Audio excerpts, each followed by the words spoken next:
हमारे साथ बात करने के लिए मौजूद हैं सेक्रेटरी जनरल राष्ट्रीय उलमा पार्लियामेंट मौलाना कलबेर शैद साहब। हम उनसे बात करेंगे मुल्क के बारे में, इस वक्त जो हालात हैं उसके बारे में। सर, इस वक्त जो मुल्क के हालात हैं, इलेक्शन आने वाले हैं, फिर चीज़ों को गरमाया जा रहा है, धार्मिक मामले जो हैं वो उठाए जा रहे हैं, मजहबी मामलों को उठाया जा रहा है, क्या कहेंगे आप? देखिए, मैं ऐसा नहीं कहूँगा कि ये कोई पहली बार हो रहा है और या ये नहीं होता है, हो रहा है। हर जगह होता है। रंग, भेद, इफ्तराक, तफरीक, दराजात, ये होता है।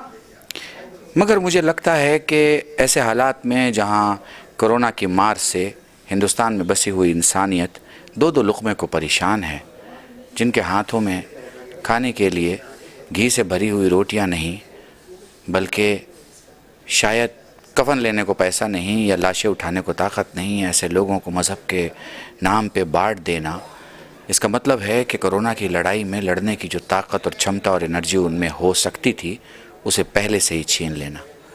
मुझे लगता है कि अब समाज को ये ज़िम्मेदारी लेनी पड़ेगी कि सियासत जो सबक तफरीक का सिखाता है, उसको मुँह तोड़ जवाब अपने इत्तेहाद से, अपनी गलियों से, अपने मोहल्लों से, अपने समाज से, अपनी अयालत से और अपने स्टेट से आगे बढ़ के देना होगा।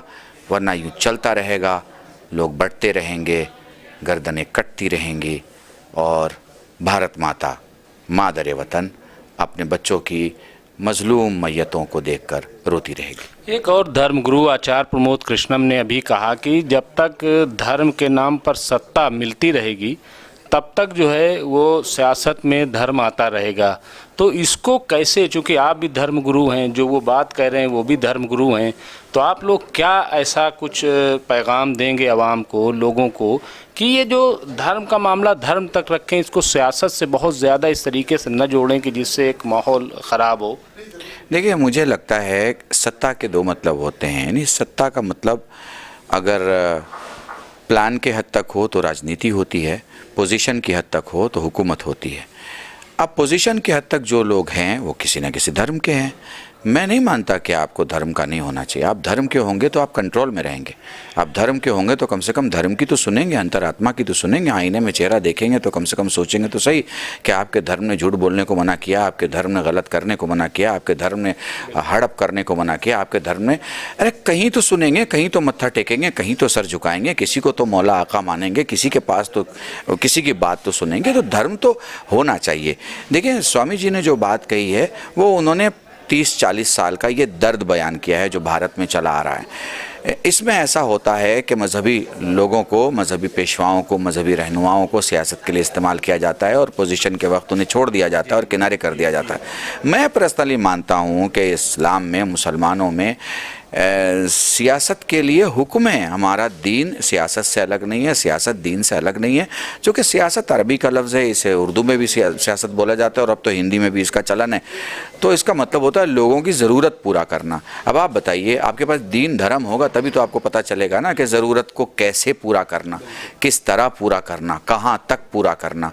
तो मुझे लगता है कि हिंदुस्तान में दो सोच रहती है। एक ये सोच है कि साहब साधुओं को सियासत में मत आने दो, राजनेता, धुरंधर, पता नहीं क्या क्या करने वाले लोग ये सियासत में देश को संभालेंगे। और एक सोच ये है कि जो अच्छे इंसान हैं, चाहे वो साधु हों, चाहे प्रोफेसर हों, चाहे लॉयर हों, उन सबको सियासत में आना चाहिए। तो मैं इस दूसरी सोच की वकालत करता हूँ। नहीं, धार्मिक लोग ना आएँ, उलमा ना आएँ, साधु संत ना आएँ, ऐसा नहीं है, बल्कि धर्म का जो राजनीतिक इस्तेमाल होता है वो कैसे रोका जाए, ये मैं, देखिए, ये जो उन्होंने बात कही थी कि जब तक फ़ायदा होता रहेगा, तो देखिए फ़ायदा तो होता रहेगा। आपको ज़रूरत है इस बात की कि आवाम तक इस मसले को पहुंचा दें कि भाई देखिए आपका गलत इस्तेमाल इस मामले में हो सकता है। आवाम जिस दिन जागरूक हो जाएगी, जो मेन वोटर है, जो ज़मीन पे इनकलाब लाता है, जिसके धुएँ से हुकूमत का मकान बनता है, मुझे लगता है उसकी ज़रूरत है। ये आप ख़त्म नहीं कर सकते हिंदुस्तान में कि सियासत को दीन का, धर्म वालों का फ़ायदा ना होता है।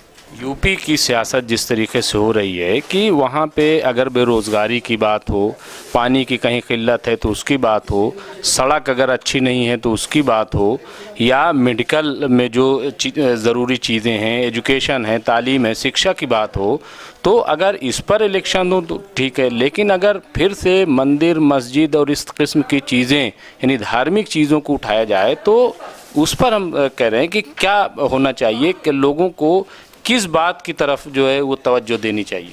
देखिए, असल में इसका जवाब तो सिंपल सा ये है मेरे भाई कि जो हमारी इंसानों की, बाशिंदों की, रियाया की, रईयत की जो राइट्स हैं कि सरकार उन्हें क्या क्या दे, जब तक वो जमा नहीं होंगे, उनमें इत्तेहाद पैदा नहीं होगा, पार्टी के लेवल पे इससे कुछ नहीं किया जा सकता। चूँकि पार्टी को तो लुत्फ़ आएगा क्योंकि भीड़ मज़हब के नाम पे जमा होती है। हमारा हिंदुस्तान बहुत ही इमोशनल मुल्क है जो अपनी मिट्टी से, अपने कर्मों से, अपने धर्मों से, अपनी आस्थाओं से जुड़ा हुआ होता है।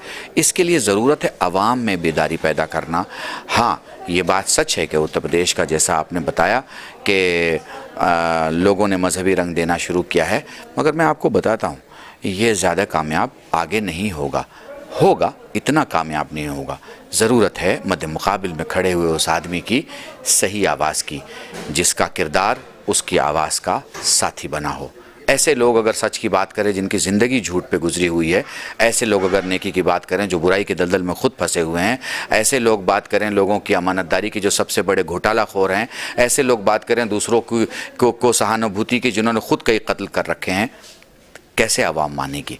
इसलिए ज़रूरत है अवामी बेदारी की और ज़रूरत है सबको साथ आने की। मैं इतना कह सकता हूँ कि यूपी में इसका इतना असर नहीं होगा। यूपी में जो असर होगा वो 3 बातों का होगा। एक, वोट ज़्यादा ना होने का। दूसरा, जो लाइक माइंडेड लोग हैं, जो मजहबी नफ़रतों को जगह नहीं देते हैं, उनके बिखरे होने का। और तीसरा जो बहुत ख़ास है और ये है कि जो भी स्टेट पर कब्ज़ा करना चाहता है उसने कितना बजट, कितना पैसा, कितनी आर्टिफिशियल इंटेलिजेंस लगाई है और उसका मुकाबला करने के लिए आपके पास क्या है। जी, बहुत बहुत शुक्रिया। शुक्रिया। तो ये थे मौलाना कल्बे रुशैद साहब जो मुल्क की मौजूदा सूरत हाल और चुनाव पर बात कर रहे थे। तो आप देखते रहिए RNI न्यूज़।